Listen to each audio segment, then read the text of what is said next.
Hey everybody, welcome back to the Spinner Rack. I'm here with my boys, PD and Kyle. Say what's up, gents. What's going on? Today we're talking about Fantastic Four first steps. They've He didn't dropped. say, he didn't say ready to rock. Contact. Sorry. I said ready to rock. There we go. Ready. Hey, today ready to rock. Fantastic Four dropped the final trailer for Fantastic Four. Hey, selector, please drop it. Let's see what it looks like. All right. Famous around the world, please welcome the Fantastic Four. Mr. Fantastic, Invisible Woman, Human Torch. I love you, Johnny.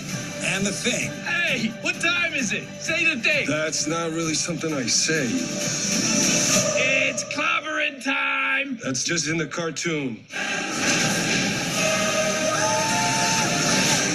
Never late for Sunday dinner. Let's eat.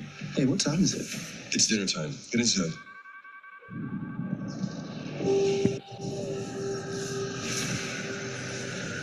I herald his beginning. I herald your end. I herald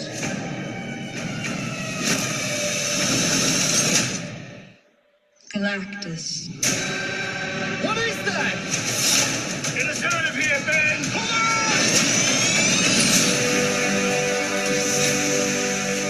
on! Are we safe? I don't know. The clock is ticking. We are going to find a solution. We are going to make it right. You don't want to just crush him? I like that. The four of us will face the danger. We will protect you. Family. It's about connecting to something bigger than yourself. We'll face it together. As a family.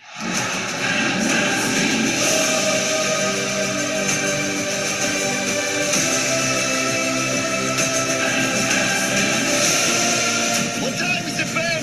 No. What time is it, Ben? No, Johnny. Say it! I don't wanna. Say it!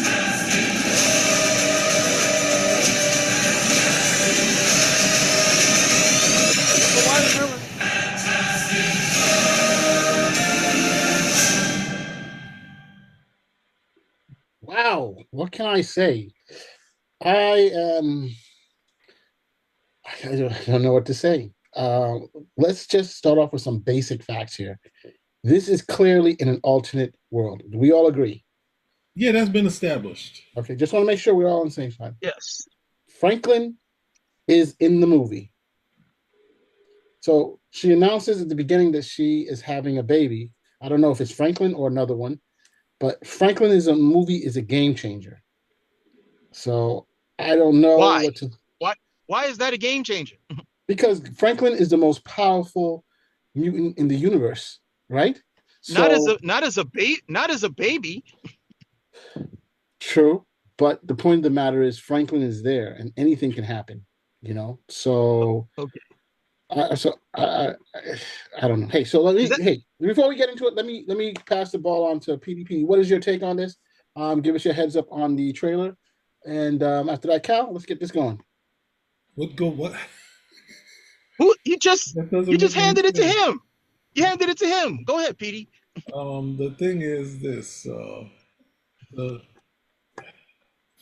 Oh man, there's so much here. The issue, the problem here. This is what I said since a kid. Never have them running the camera. It is a no-no in filming. You cannot sell this. That's why Josh Whedon put dolly track around them and circle them. Don't do that. Secondly, well, there's a bunch of nitpicks here I could go for, but the thing that Mars brought up is a big thing of having this time jump of, at some point they get powers. They're not just gonna, obviously they're gonna probably flashback the powers. She's gonna be pregnant, and then we're gonna jump to have her have a kid. But then we're gonna jump to some time passing And somehow, which has never been established, Ben is gonna get a beard. Like, what the That's a hell? beard. What I is didn't know what going to make on? of it. What the hell is going on in this? At first, I thought it was the wind blowing on. I was like, no, Me too. that's a beard. That's definitely a beard. So, and he's against, which I think is probably a bit from the earlier Fantastic Four movies. No, because he did say it, but there was an action figure that said it's clobbering time, and I think he might have said it at the end when they were fighting Doctor Doom. So he wasn't against it. So this is a Marvel thing, and the actor clearly doesn't want to do it. So it's one of those booyah things where the actor, they're just going to be totally against the. Now the thing is, if you don't want to do it, then don't put it in the movie. Just don't do it.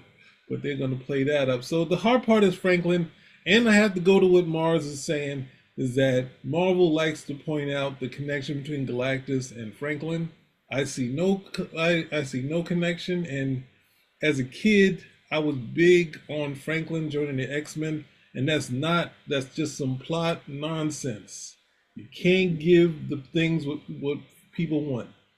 Stan and Jack did not know what they were going to do with Franklin. They actually probably felt that they made a mistake because they were like, hey, it was revolutionary because someone actually went through, it was actually a year, but they went through a whole pregnancy period, right? Usually in comic books, you go to a son of Tarzan or the Super Sons.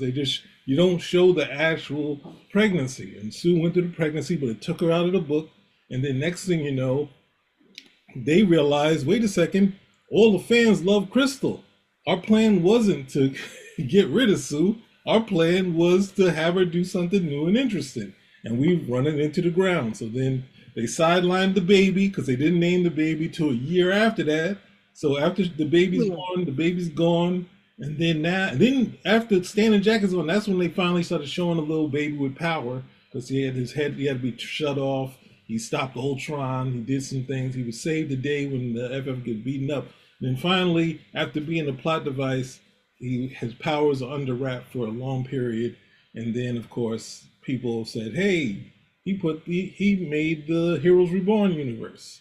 He's connected to Galactus." So that's, someone said, and I think online they said everything that happens more recently in the comic books wind up in these movies. And Franklin being in here is a bode to, them having an out, or a different from this Earth being gotten rid of, them having to find Franklin somewhere out in space, and they find him in this other alternate universe. So Franklin brings up a lot of problems for me. So that's my assessment to it. Thank you, Pete. Cal, what's your take, baby? They're treating the Fantastic Four like they're disposable. They already did that when they brought Reed Richards in as a part of the Illuminati and just got rid of him unceremoniously. But these are the characters that start the Marvel Universe. The Fantastic Four, then just, everything else that came out pretty much was because of the success of this group, with the exception of Spider-Man, which is a whole other thing on his own. But the Avengers, Sergeant Fury, the X-Men, all in the same mode of what we got from the Fantastic Four. And the treatment of the characters is pretty much like they do not matter. And I'm looking at the setup for this film and I'm like, okay, that seems to be the approach. We're given the first family of Marvel, and the setup seems like they're going to lose in this film. We already got the after credit scene with Captain America, where we see the ship coming in. I'm like, all right, so it's coming in from a different universe. We got Galactus over here. Do they honestly drop the ball with Galactus, lose everything there, and now they got to escape to this other universe? So that's the thing that I'm looking for, or I'm seeing more than anything else. These guys we're doing the Fantastic Four because I guess it's just time. We got to do them, but we don't really necessarily see the longevity in these characters. If they did, I think they wouldn't have casted for the people that they have. I've already said that the cast is too old for any sort of longevity over 3 or 4 films. Too much right there. I'm not, Galactus is something that you would actually build up to, and you could definitely have a story where the Fantastic Four, you could definitely have a,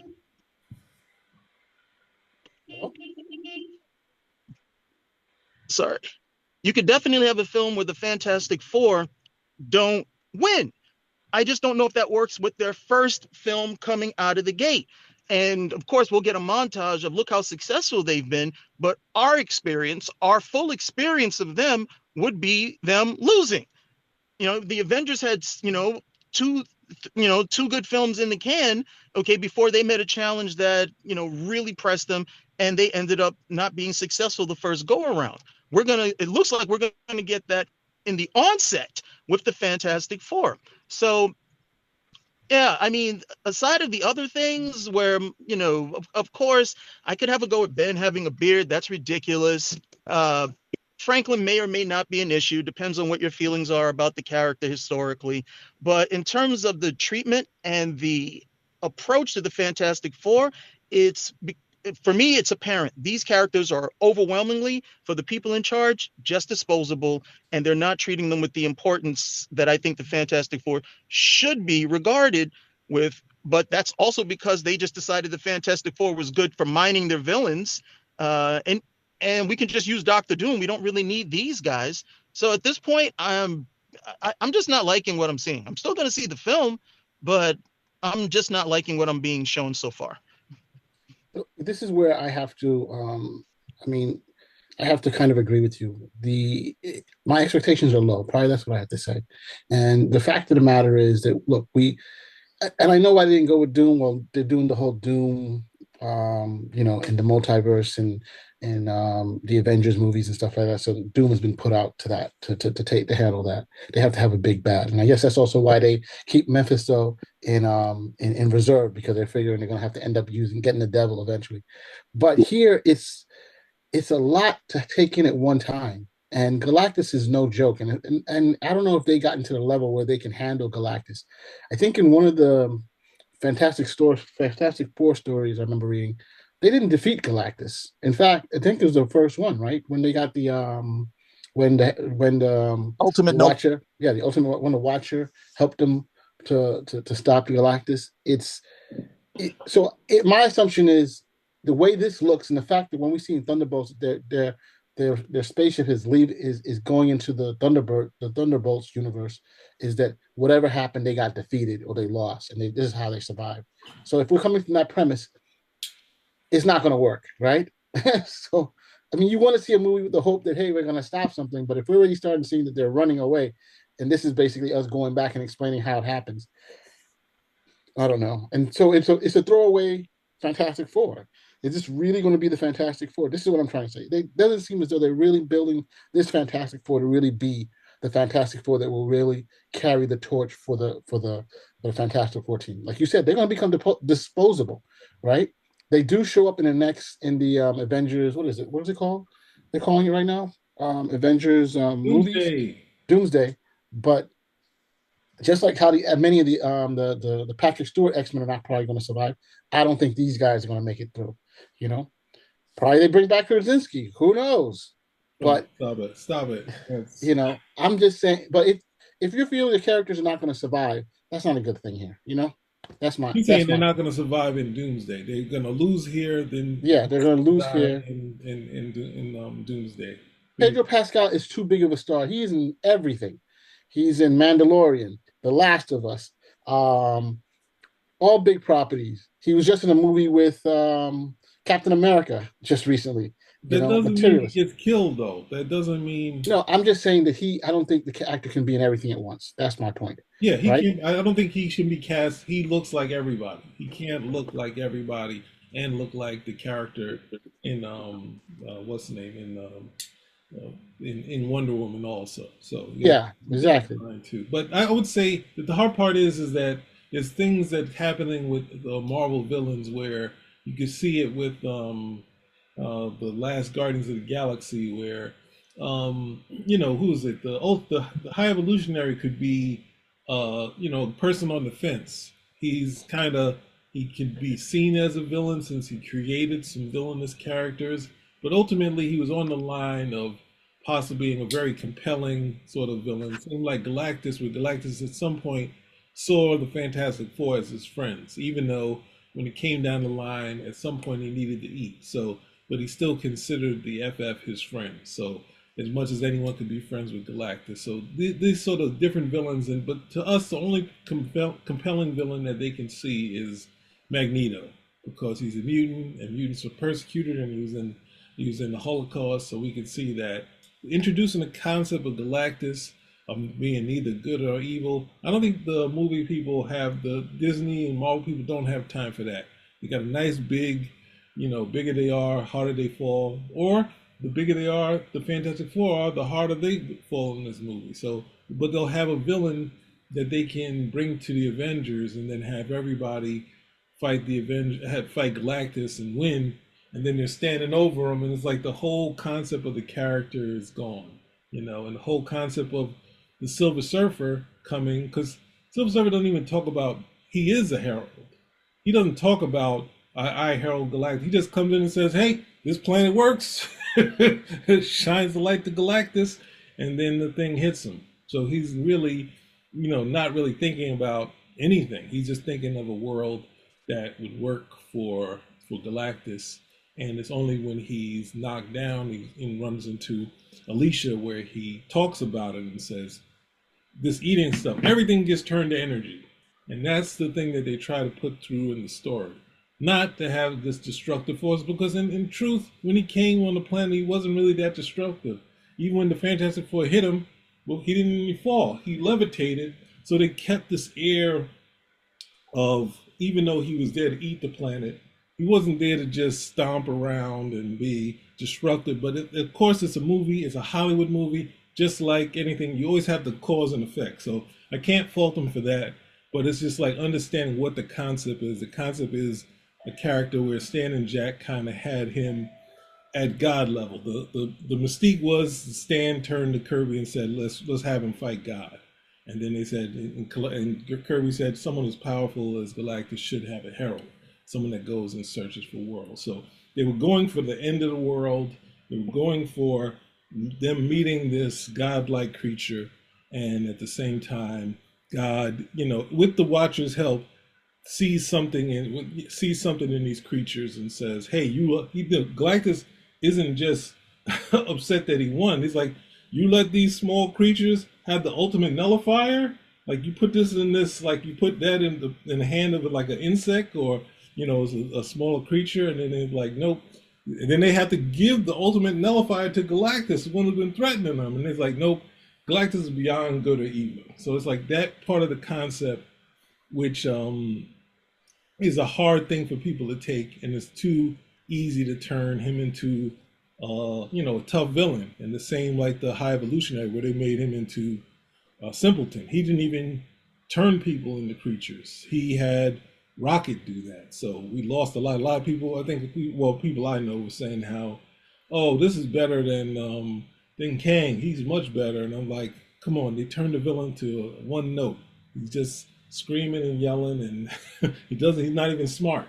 He got Rocket to do the work. So I think Marvel at the same time, I think it's something Cal said about the villains. It's just having this backdrop of a character just to do something. But now we'll have a villain that they can finally beat up. But, it's not going to put the thought to it as they put, you have to have the right person to kind of put the thing to teach people. Because I think, Chris McQuarrie added Magneto in the Holocaust to the X-Men films.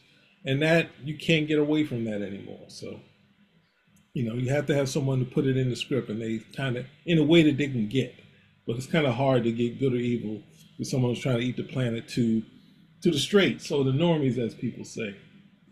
I don't know. We should call them that. It's not cool. But what, the straights? Yeah, the straights or the normies. I mean, it differentiates the group. I like straights.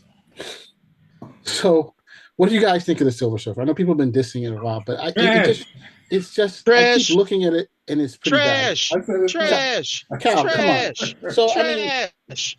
I agree, Cal. So what? I mean, what would Marvel? Again, what in the world is Marvel thinking to do something like that? They're not thinking. They don't have a budget, or again, it comes to they really got the girl from the Ozarks. That's what they wanted. Or they think this is really not the legitimate team. That's the only thing I can keep on thinking about. Why would they make it so bad? You know what I'm trying to say? Yeah. Because this is not the legitimate team.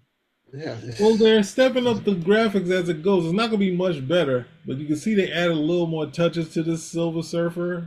At this point, just get a human being, and paint them. If you're gonna do it, it's gonna look that bad. Yeah, yeah. Come on, we've seen cosplayers who do a better job than this. Oh, So it doesn't make a lot of sense. We have the rise of the Silver Surfer to prove them how you're supposed to do it. Now we get this though. That's when the Silver Surfer was a man. They got to give the woman a hairstyle, so they're like, this is. I guess that's ponytail.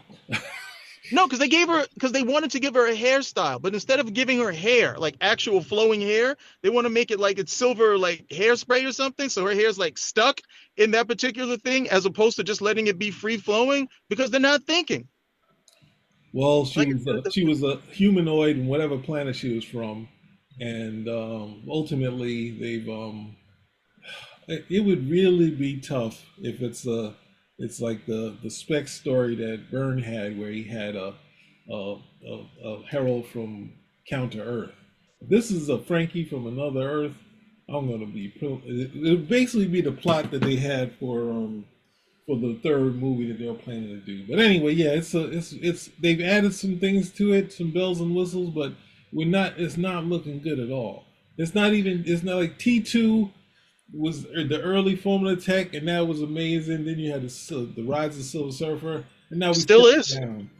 I just saw Terminator 2 not too.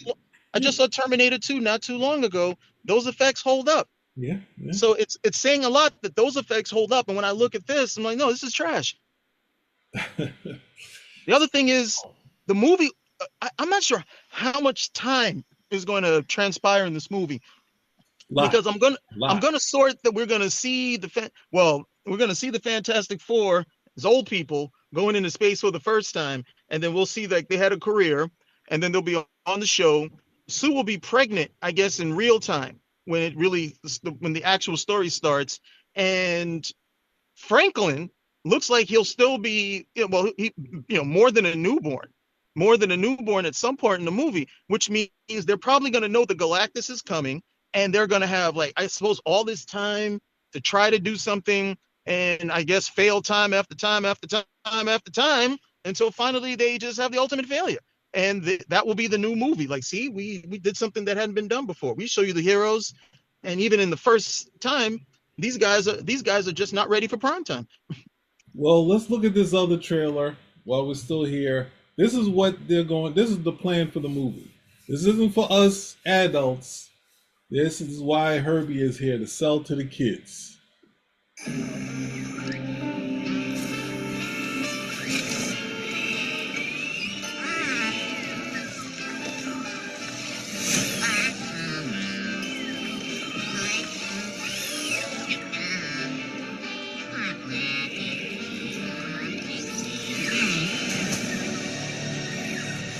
will face this together. We will fight it together. As a family. We will protect you.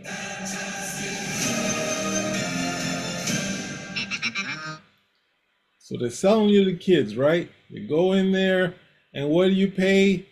$80 for that Galactus thing. So whether the movie, the opening weekend, and what they're going for, and the movie, the filmmakers Disney make the most money from the popcorn early on.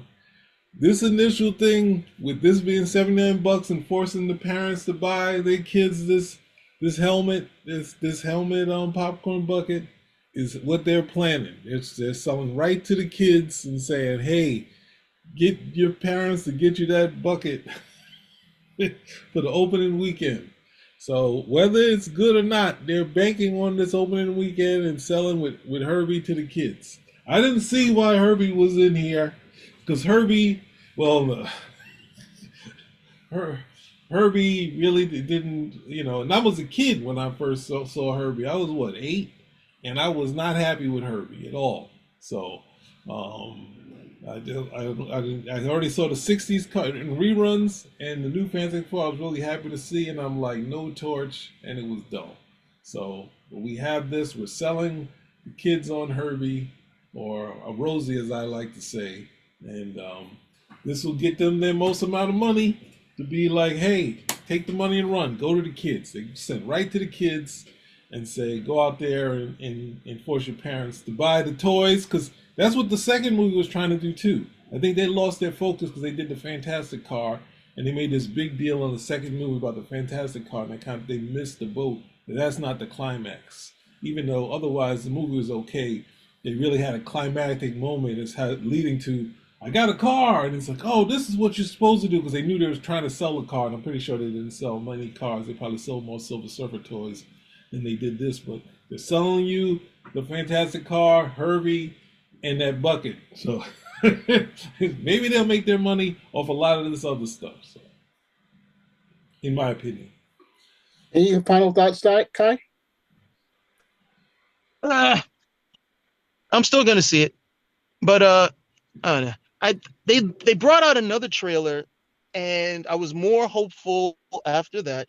You know, I spoke with a mate of mine as well. You know, after discussing, I was like, all right, a bit more hopeful. But with this last one here and the stuff that they're showing me, I can't say that I am.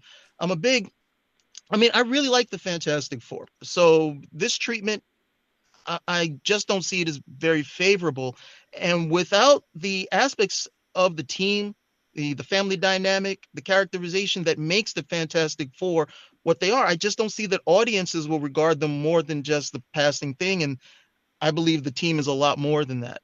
Herbie is just, for me, is just a non-starter. I only saw Herbie on the cartoons, and he didn't really factor in one way or another, especially since that cartoon right afterwards, I was introduced to Hanna-Barbera's World of Super Adventure, where I could see the proper Fantastic Four cartoon. So it didn't really matter too much to me. But yeah, I'm still gonna see it. I just don't. I can't say that I have a favorable opinion of what's going to transpire any longer. And what was the favor? And what was the favorable contract? The Fantastic Four from Hanna-Barbera. Say that again. Yeah. They're talking about the '60s. Yeah, the '60s one, '60s from '67, Fantastic Four cartoon. Oh, Fantastic Four. Yeah, it was all reruns. But you know, anybody who's seen it, they pretty much played out all the stories from the comics, which, you know, I'm at a loss, because when it came to the cartoons, these guys were not trying to reinvent the wheel. They were like, hey, we got these stories already. Let's just animate them to the best of our ability. Okay, we're going to do these stories. We're going to keep these characters out for whatever reason. We can't use them, but we'll do all of these. And it works. It works. The only reason why Johnny got replaced in the later Fantastic Four was because of an incident with I think there was some incident with the kid who lit himself on fire. If that's even true, that might just be the myth.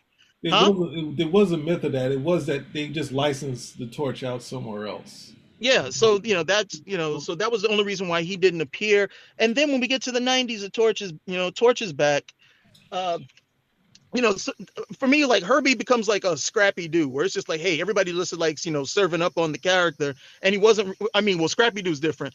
He was around a lot longer, but for me, Herbie just wasn't around that long, so I didn't really get it. I don't even remember that cartoon too well, as opposed to the one from Hanna-Barbera. So it's a non-factor for me. I know these guys are going to try to make their money on the tie-ins. Go ahead, make as much money as you can on everything else. But you have a really great property here in the Fantastic Four, and what you're showing me is that you don't get it. You don't get it, and you really do see these guys as disposable. Like, this may not even be the Fantastic Four. This is the other world's Fantastic Four, and eventually we'll get around to the real Fantastic Four, because the approach is that these guys ultimately are not going to matter. Yeah. But at the same time, any way to keep these characters going is just for this thing to be a success. Else Marvel will be like the same way they did with the Eternals. Will be like, yep, we knew it was going to work, so we're out. Yeah. Are they saying that already? They're trying to get their money on popcorn buckets. Yeah, he's like, let's scoop up as much cash as we can and get the hell out of here. Yep. All right, guys. So hey, let's close out. All right, spin a rack. Yep, we're out.